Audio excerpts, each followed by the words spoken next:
Hello everyone, we are back again with a solo video, which means it is just me today. And I wanted to talk about something that has been bothering me for a few days.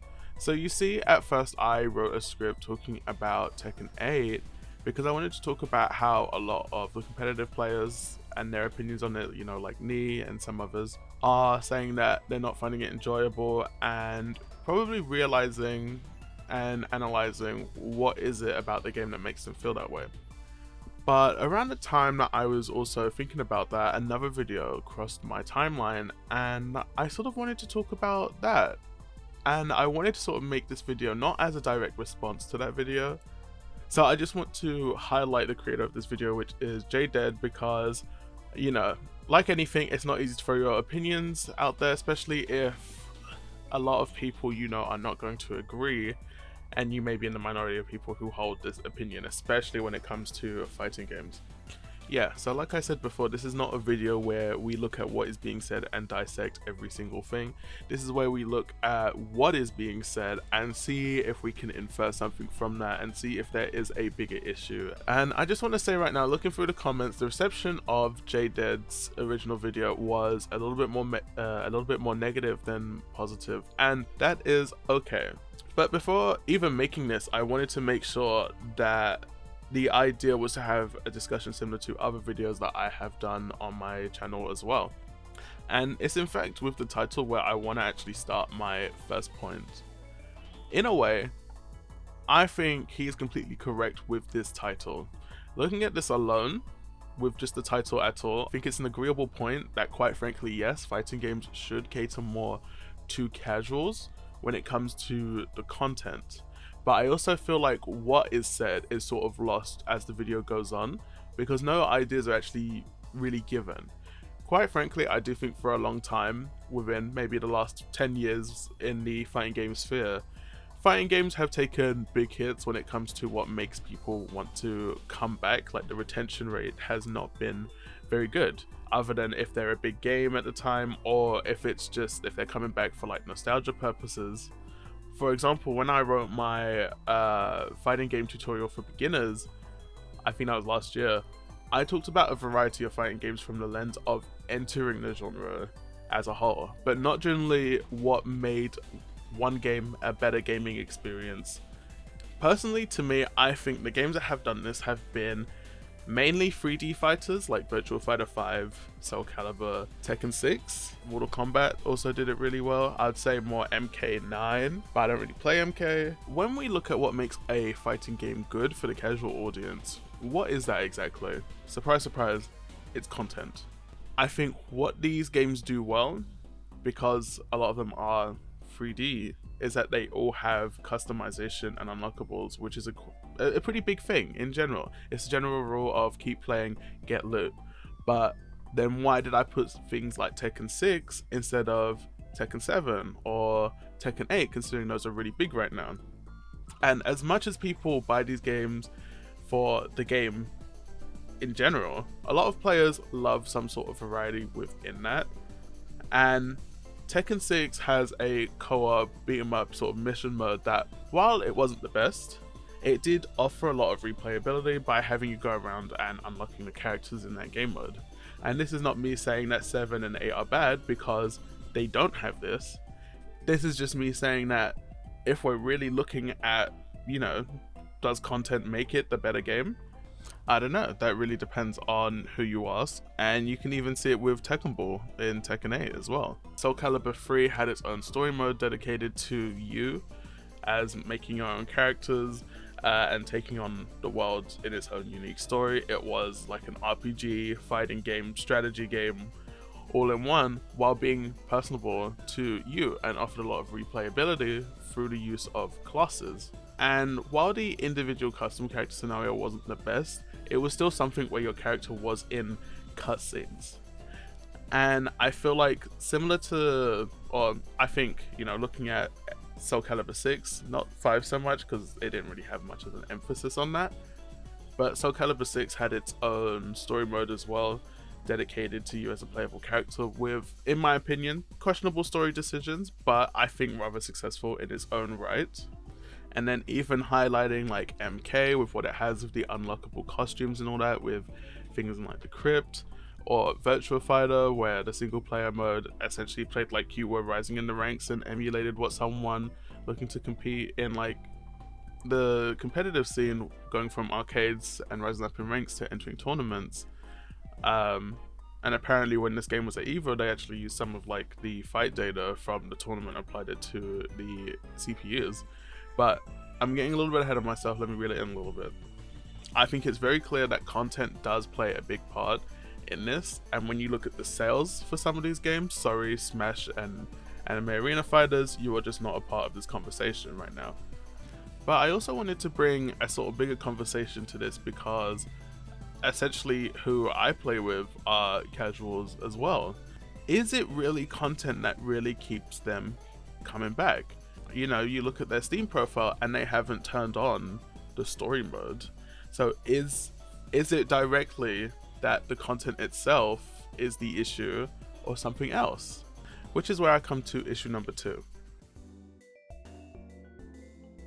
I have not been impressed with a trials mode for years. I really do think that, quite frankly, we have not moved forward, because every attempt that we do to move forward in something, we go back in something else, and it just makes no sense to me.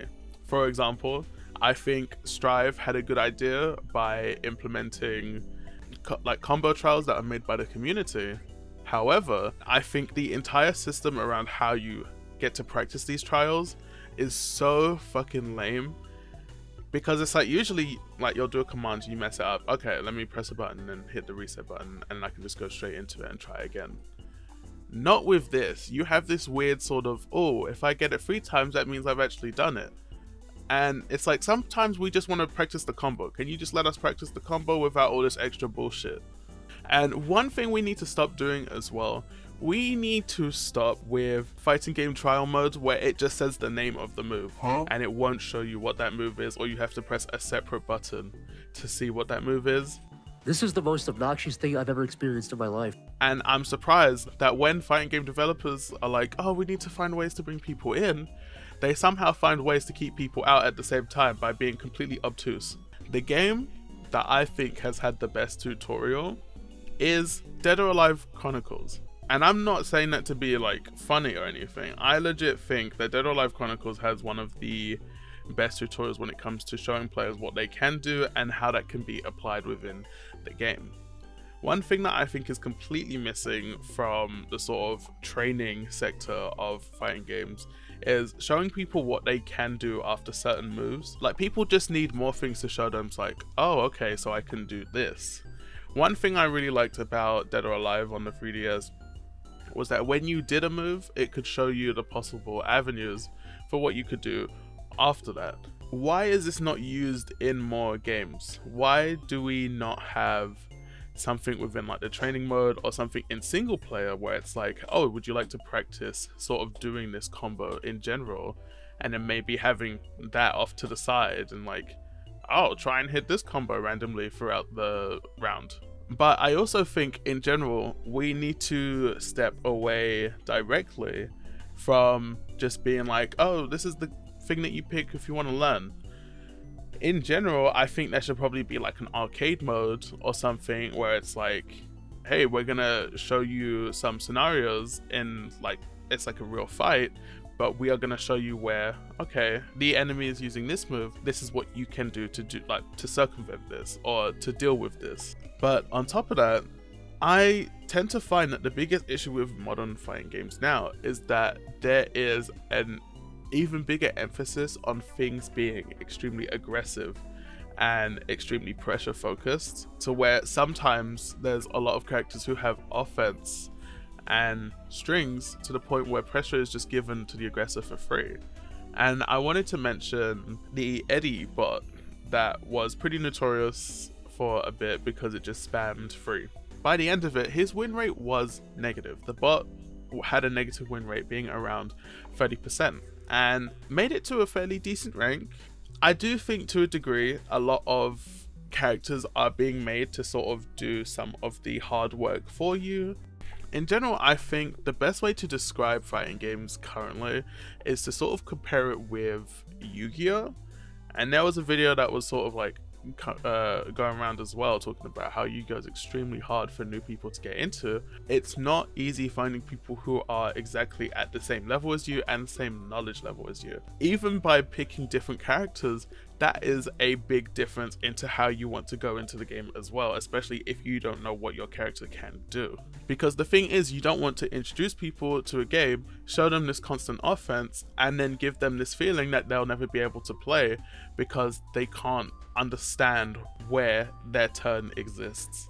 Like games like Under Night, where they might teach where it's more applicable to use a combo, where they'll let you know that, hey, this is going to work at the corner.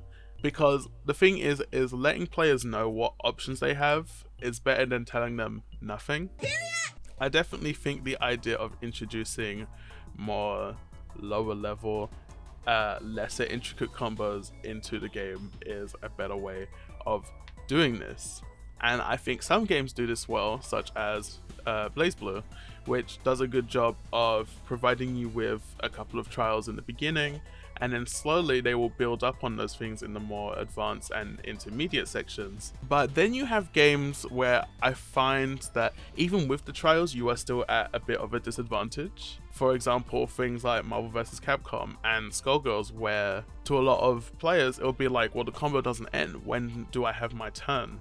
That's what a lot of games need to focus on, and how to punish certain things. Because I think personally, Tekken has done an okay job, but it has not done a good job.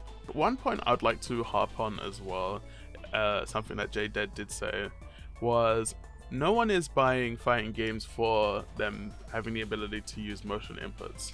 But I definitely don't agree with them turning around and then saying that Street Fighter 6 only did well because it implemented a modern control scheme at the same time. Personally, I feel like that's just not the case, and that there's many other factors that really led into Street Fighter 6's success. In general, I think people were looking forward to it because people did not like 5. This is probably, Street Fighter 6 has probably been the best game when it comes to single player content, just in general. I mean, look at 5, look at 4. 4 didn't really have anything, and that's one of my favorite games. 5 had a story mode, which wasn't very good. It's probably the best Street Fighter experience that you can have, but I also don't think it's fair to say that people are buying this game specifically because it has modern controls. While I do think that may help for people who, you know, may not be able to do inputs, I don't think it's inherently helpful in the long run, because I do think it slightly keeps people out of going back to older games. But I think inherently, when it comes down to the conversation of making things easier for players, I do think in general, modern controls as a whole isn't really the way to move forward, but I'm completely okay with them existing in a game. But I think the issue comes when it feels like less work was put in. People don't care that much, let's be real. People see something that's good and they see that their friends are playing it, and they're probably going to get it. And not to mention, this also doesn't take into, consideration that some people prefer 3D fighters, some people prefer them on the 2.5D sort of level. That by itself is its own conversation. I don't remember where I saw this. Whoever said this, if they even see this video, do come forward. But the 3D sphere is easier because it's very clear when your Punisher is successful. When they are knocked up into the air, you know that that is your chance to go in, attack and deal damage and combo. We constantly talk about the casuals and the people starting off right at the beginning and the people at the far end who are competing, and we never seem to speak about the people in the middle, people like me, who are, we want to play the game, we want to get good at the game, but then we get bored of the game because it's like, well, what else is there for me? Personally, for me, I don't like playing ranked. I don't see any point in it because there's just nothing there for me. This doesn't mean add a whole bunch of awards to the ranked system. I just like to play against the people I know, and that's okay. I think in general, this just goes back to the conversation of there being more content. Echoing on top of that, can we please stop with the pay to get costumes thing. I understand that it probably does fund a lot of money and brings in a lot of revenue for the companies, but you are really losing any sort of way to make people continue playing the solo player stuff in order to unlock these things. Because let me tell you, the customization in 7 and 8 when it comes to Tekken specifically is not good. And I'm tired of people saying that it's good when it really isn't. We have some of the plainest costumes we've had in years. A point that's really been echoed as well is that a lot of people prefer to play team-based games because it takes the blame off of themselves, whereas in fighting games you have to take the blame for everything because it's you behind the wheel. But I don't directly agree with that. I think the biggest reason is just because you can play with friends. I feel like if there was just a little bit more content catered towards maybe having more than just 2 people playing at a time, don't know how they would do that, but if there was just more of that, I'm sure that that would just be better for anyone interested in that. I just wish more of these companies were doing a little bit more, or would do a little like weirder things with the content. But I understand that it's hard for a fighting game because it's like it's already a lot of work to begin with. I don't know if what I've like talked about is really all that coherent, but I hope it is, and I'm going to release this regardless because I put a lot of work into this. If we did like a TLDR, fighting games need more content, fighting games need to be better with teaching people how to do stuff. That's it. Well, I mean there's more, but that's essentially it.